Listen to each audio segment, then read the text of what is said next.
Hello, everyone. Welcome to Good Intentions and Bad Outcomes, a podcast about challenges and practices that you might encounter in the workplace, where good intentions have unintended and often unnoticed bad outcomes. I'm Gino, And I'm Wayne. and I love your hat, Wayne. Every time we share a situation that we or one of our listeners encountered in the workplace, and that is somehow challenging, we discuss the what and the why, and we try to come up with an alternative on the spot. So let's get started. And I'll introduce the topic for today. We want to talk about weekly progress reports. So situation is as follows. An organization has a number of teams working for them, and they kind of lack the visibility and the progress or even the challenges that they might face. So in order to solve that, they introduce a process that on Fridays there is a weekly report that needs to be produced and sent to management, so that there is an insight into the progress that they're making, the challenge that they're having. The good intention, of course, is that they would see where help is required so they can jump in, or see where things are blocked so they can unblock things and get rid of the obstacles. That's kind of the situation, Wayne. What else might be good things there, or reasons why people might want to introduce that process, you think? Uh, well, um, First of all, I want to say that I would really love to have some progress made on spring weather, but because it's still winter time and there's snow up here, I got to wear this hat. So that's a bad outcome. And just Um, for listeners who don't see this immediately, we're halfway through April. Halfway through April, and there's still snow on the ground this morning. So I'm Mm. kind of depressed, but anyway, I'm not as depressed as I am when I see progress reports gone really, really bad. Um, so I think it's a good idea. People want to know that progress is being made. They want to understand if there's problems. Those are all good things to want to have information about. Um, they also want to feel that they are in control of what's happening, and so if they get a progress report, they can kind of think that they're steering a project to a successful conclusion, which is not a bad thing to want to do, right? It's almost something tangible, right? Yeah. Yeah. The Now, the problem with that is that if you want to get into the problems, the bad outcomes that come from those good intentions is that the progress reports often get really carried away. Mm. Yeah, I've noticed that too, where on Fridays, pretty much the entire Friday goes into collecting data, to get into the progress report. Instead of it being like a 5 minute thing that you pretty much produce because that's what you've been working on. There's so much effort that goes into it to produce numbers, to sometimes make up numbers, to try to get information from every single person on the project or on the team, Yeah, to see if there's anything meaningful, if you need help from anyone. And then it's put into a PowerPoint that needs to be cleaned up, yeah, because it needs to be aligned. Oftentimes, a graphic designer is working on that PowerPoint. It might not take more than a half hour, but for that particular graphic designer, but it's a half hour that they're not spending on anything else. That they're not spending on making progress. Exactly the opposite of yeah. what the process was introduced for, right? So I'll yeah, give you I've seen this for sure. I'll give you a real life example from a place where I worked as a scrum master for the team. The organization had sort of a component based division. So there was a an executive manager, there was a manager of development, there was a manager of QA testing, and there was a manager of the production environments. And each one of those managers wanted to know what the progress was on all of the projects that were happening. And so I was asked to create progress reports for each of these managers. It was basically the same information, but each manager had a different meeting with different people attending, and they wanted the information in a slightly different format. So I ended up creating reports, basically the same thing 4 and 5 times over, and then sitting through meetings where I spoke for about 3 minutes on my project and listened for the other 2 hours to all the other projects. And I did that 4 and 5 times over. I counted it at one point, it was almost 50% of my time doing reporting, either generating, For either throughout the generating, entire week. Oh wow, yeah, that's a yeah, lot. it was absolutely ridiculous. And so anyway, that's progress reporting that got way out of control. Yeah, I was talking about only one day of the week. You're talking about 50% of your time, which is a Yeah, tremendous amount more. So there are other things as well, of course, right? Because not only are we actually blocking progress from happening. You mentioned it already as well.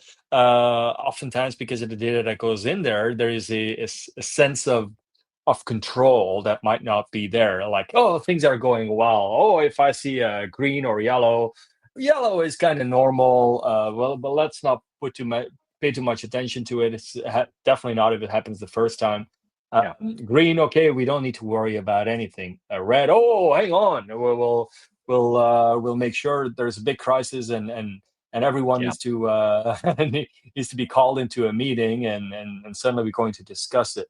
So so those numbers suddenly give a sense of um, yeah, precision almost and certainty that is not always associated with those numbers.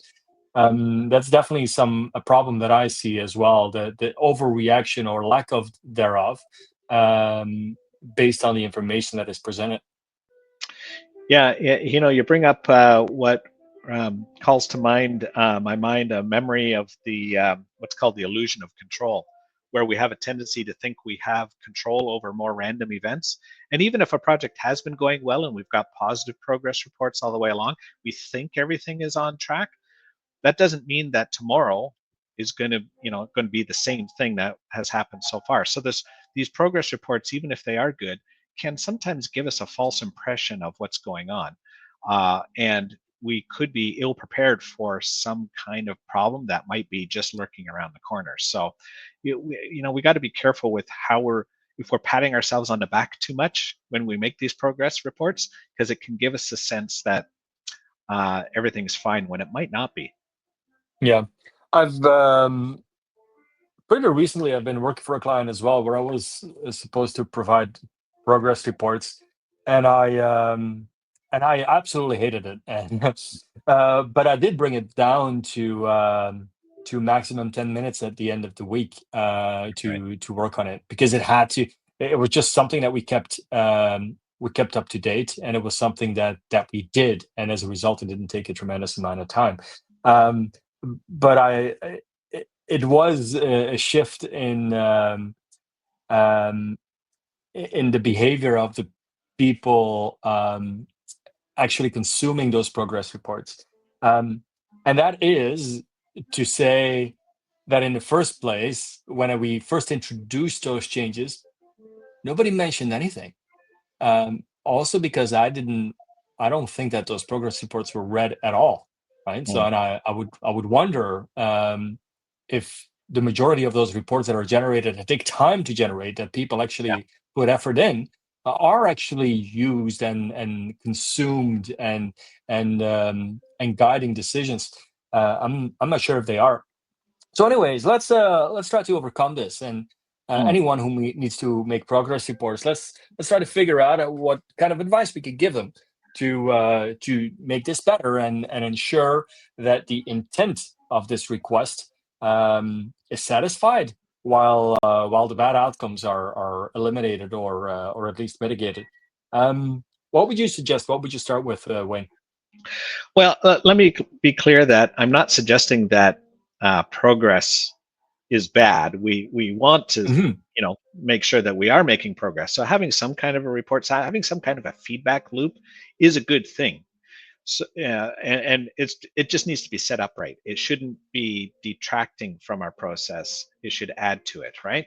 So if we can do some kind of a small um, feedback loop that happens quickly and is accurate, then it will give us some information. So in Agile, we do every 2 weeks we do a sprint review that helps us to see progress during the sprint. We might have a burn down chart that will show progress.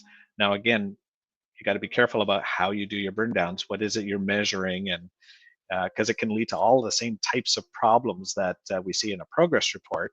But if done right, um, small, frequent, and easy feedback loops will give us the information we need to know to steer our projects properly.